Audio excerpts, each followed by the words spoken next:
जो उपवर्गीकरण आरक्षण के बारे में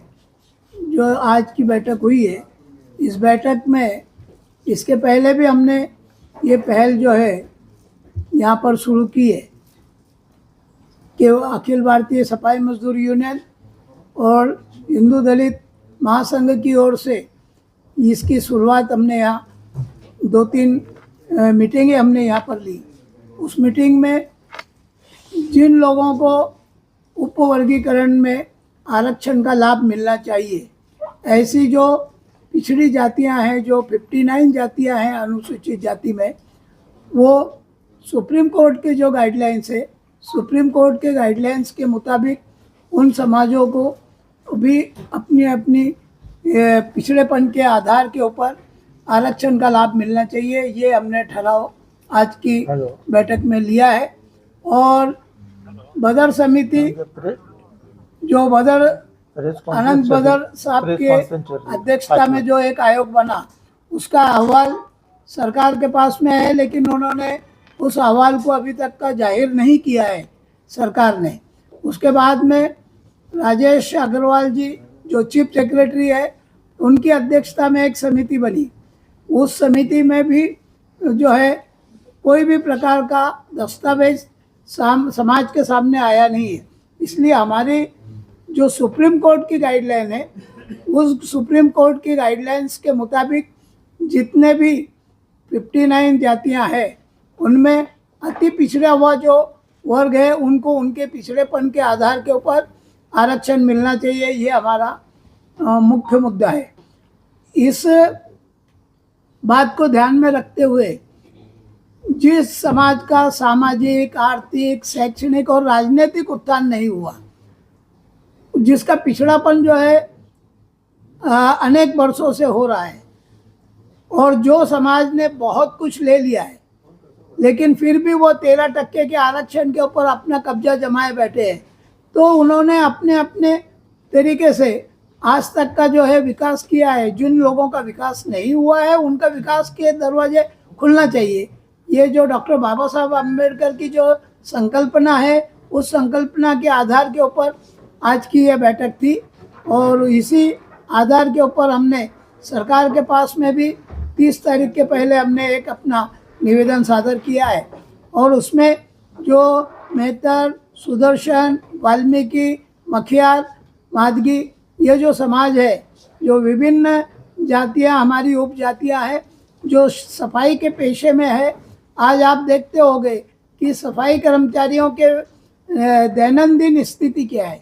उनके पास में आज रहने के लिए मकान नहीं है, उनके पास में जो है किसी भी प्रकार की ज़मीन नहीं है। आज वो बेघर लोग हैं, आज उनके पास में भूमिहीन जो लोग हैं।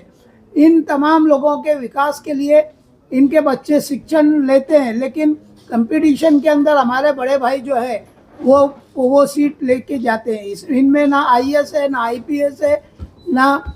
इंजीनियर है, ना डॉक्टर है। ऐसे इस तरीके से ये समाज की दुर्दशा है। और इसीलिए हम जो गवई साहब ने जो निर्णय दिया है सुप्रीम कोर्ट के जस्टिस ने, उनका हम समर्थन करते हैं। और आज की ये मीटिंग के अंदर मातंग समाज है, चर्मकार समाज है, खटिक समाज है, होलार समाज है, वाल्मीकि समाज है, सुदर्शन समाज है, मखियार समाज है, मादगी समाज है। ये तमाम समाज की ओर से हमने आज ये मीटिंग अरेंज की है, और ये मीटिंग कार्यकर्ताओं की है। इसके बाद में आवश्यकता पड़ेगी तो हम रोड के ऊपर भी उतर के आंदोलन करेंगे। ये इस तरीके का प्रस्ताव हमने मंजूर किया है। धन्यवाद। सर्वप्रथम भारतीय घटना के शिल्पकार परम पूज्य डॉक्टर बाबा साहब आम्बेडकर के कॉन्स्टिट्यूशन के आधार के ऊपर भारत के तत्कालीन सर न्यायाधीश आदरणीय भूषण गवई साहब की बेंच ने जो निर्णय दिया, उस निर्णय के अनुरूप महाराष्ट्र सरकार ने अनंत बदर साहब की समिति बनाई। अनंत बदर साहब ने अपनी रिपोर्ट राज्य सरकार को सबमिट की, और राज्य सरकार को सबमिट करने के बाद अभी राजेश अग्रवाल जी जो मुख्य चीफ सेक्रेटरी है गवर्नमेंट ऑफ महाराष्ट्र के, उन्होंने 30 तारीख तक के सभी अनुसूचित जाति प्रवर्ग के अंदर जितनी जाति है सबका उन्होंने सुनवाई के लिए ऑब्जेक्शन मंगाया है। उस ऑब्जेक्शन के तहत हम लोगों ने अखिल भारतीय सफाई मजदूर यूनियन के सम्मानीय राष्ट्रीय अध्यक्ष आदरणीय टाक साहब यहाँ पे उपस्थित है, हमने वहाँ पे ऑलरेडी निवेदन 16 तारीख को हम लोगों ने मेल के माध्यम से पार्टी को भेज चुका है। लेकिन इसके अलावा देश महाराष्ट्र के अंदर सर्व अनुसूचित जाति की जो 59 जाति है, 59 जाति में अगर सबसे पिछड़ा अगर कोई वर्ग है तो वो सफाई कर्मचारी वर्ग है। अब सफाई कर्मचारी वर्ग की जो अनुसूचित जाति की जो लिस्ट है उसके अंदर अनुक्रमांक 12 के अंदर जो जाति आती है, 12 के अंदर आने वाली वाल्मीकि है, मेहतर है, लालबेगी है, ये जितनी जो जाति 12 नंबर कॉलम में आती है, सुदर्शन समाज है, डोम है, डुमार है, ये सारी जाति को एक समूह में वाल्मीकि के समूह में लाके इनको इस जो 13% आरक्षण में से अगर आरक्षण की टक्केवारी अगर होती है तो हमारा तो मुख्य उद्देश्य ये है कि भाई जनसंख्या को आधार ना मानते हुए जो समाज का पिछड़ापन है और जो समाज का पिछले 79 ईयर से जो अनुशेष खाली पड़ा है, आज आप देखिए मंत्रालय में अगर हमारे समाज का आपको एक सेक्रेटरी नहीं दिखेगा, एक यानी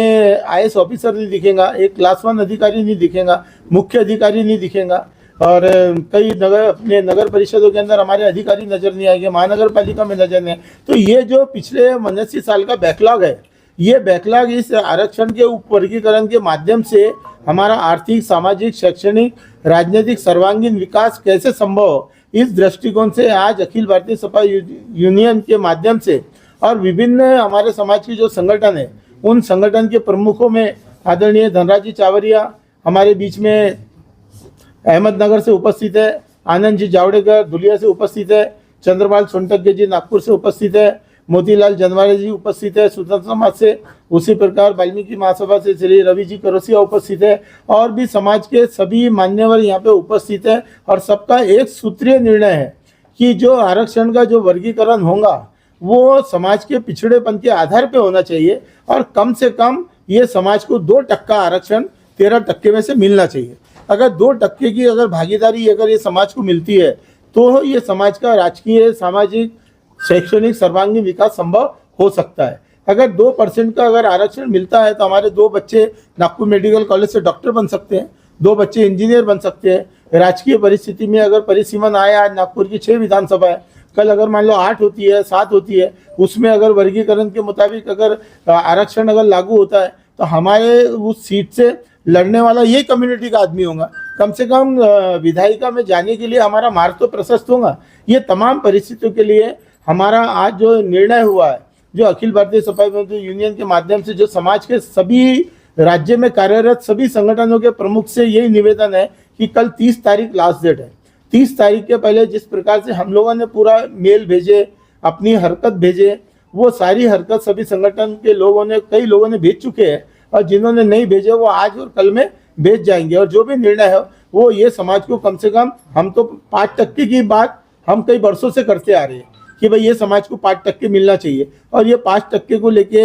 हमारे स्वर्गवासी नेता आदरणीय चांगरे साहब के नेतृत्व में शिवाजी पार्क के अंदर एक बड़ी रैली भी हो गई थी। उस समय मनोहर जोशी मुख्यमंत्री थे, उसी समय अवकटो होने वाला था, लेकिन उसी रात वो हट गए, नारायण राणे जी मुख्यमंत्री बने। लेकिन उसी विषय को लेके 5% की हमारी डिमांड है, लेकिन कम से कम हमको 2% आरक्षण ये समाज को मिलना ही चाहिए। ये प्रस्ताव आज की सभा में हम लोगों ने पारित किया है। दूसरा प्रस्ताव ये पारित किया हम लोगों ने आज की सभा में कि आदरणीय देश के पंतप्रधान नरेंद्र मोदी जी के नेतृत्व में भारत के मुख्य न्यायाधीश आदरणीय गवई साहब ने जो निर्णय दिया, उसके लिए हम आदरणीय मोदी जी का और सर न्यायाधीश गवई साहब का आज की सभा में उनका आभार व्यक्त करते हुए उन्हें धन्यवाद देते हैं। उसी प्रकार यह वर्गीकरण को महाराष्ट्र में लागू करने के लिए माननीय महाराष्ट्र के लोकप्रिय मुख्यमंत्री आदरणीय देवेंद्र जी का भी हम आभार व्यक्त करते हैं, धन्यवाद भी करते हैं कि उन्होंने ये वर्गीकरण की समिति बना के आरक्षण के वर्गीकरण का मार्ग प्रशस्त किया। मेरे साथ महाराष्ट्र प्रदेश के अध्यक्ष हमारे बाली मंडपू जी मौजूद है, तमाम हमारे साथी मौजूद है, और आज की ये